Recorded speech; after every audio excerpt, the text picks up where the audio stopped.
What up, people? It's your boy D House in the building. September 30th, 1985, I turned 18. So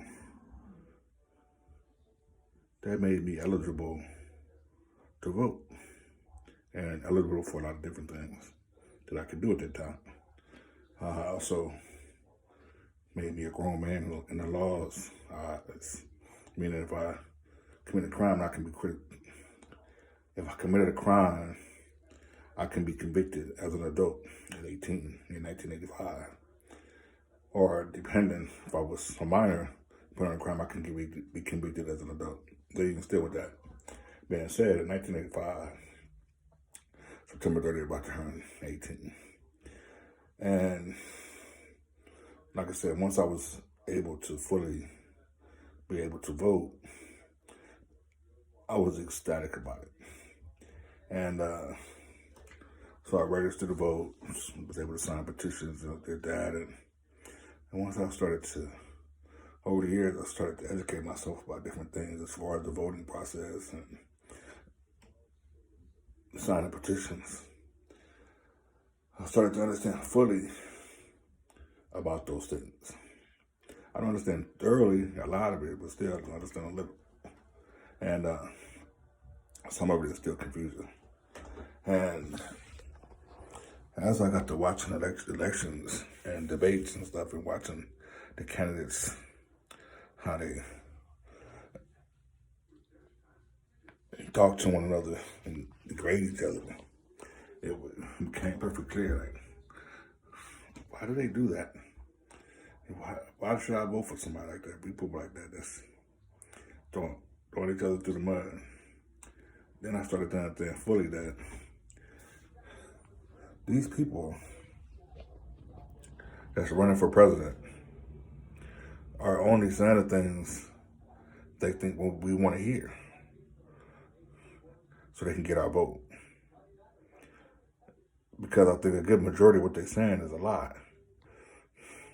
That's what I think. And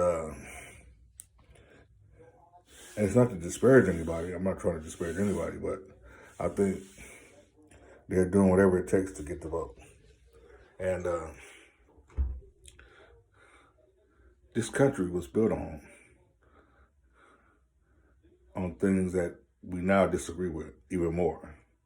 And because if you look at it, yeah, the Confederate flag is coming down. Monuments and statues are coming down. And things are changing as far as laws, as far as against minorities. And that's a good thing for the better. And we want things to change for the better against anybody. Men, women, gay people, minorities. We want equal pay for women. But as I noticed over the years, especially in recent years with elections, with Obama, with Bush and them running, and Bill Clinton, and now here with, Obama and Donald Trump, and now Joe Biden and all these people. It's interesting to see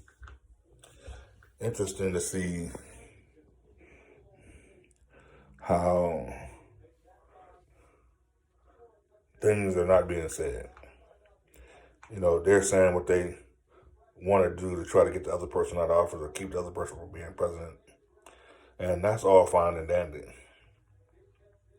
But the bottom line is, with millions and millions of more people getting laid off work this year, and we ain't talking about the normal layoffs or people that already was laid off or becoming homeless. We talking about the people that got laid off or lost their job because of the coronavirus. What are you going to do to get those people back to working? Let alone the people that got laid off previous to the coronavirus back to work. And don't get me wrong, I'm pretty sure there's a lot of people that started their own business, started their own thing. But all this confusion makes me wonder, who am I going to vote for? Who am I going to vote for? You know, Donald Trump says he's better person at the job. Joe Biden says he's a better person at the job. I know who I didn't vote for the last election. And I wonder who I'm going to vote for this election. All I know is we need to make a change. We need to make things better. We got to get it right.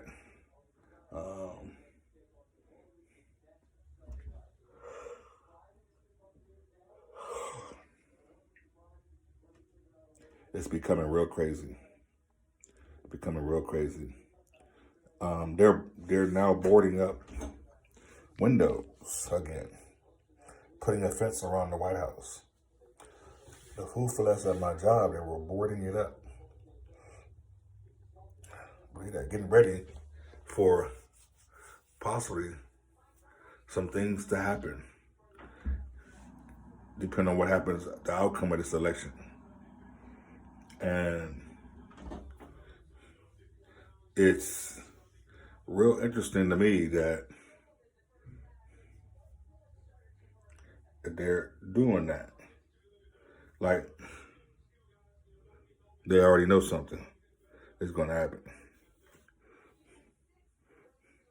You know what I mean? Like, they already know something's going to happen. And it's a sad day when we have to be on edge and not know what tomorrow's going to bring. You know, it's going to be a lot to that. And I just hope there's a decent outcome, you know, when it's all said and done. And that we as people can find a better way. That we as people can make a better way. And that we find a way to band together and work together as people. And make sure that we can do better in the next 20 years, 30 years. Because once again, we don't know what tomorrow's going to bring. D-House, holla back.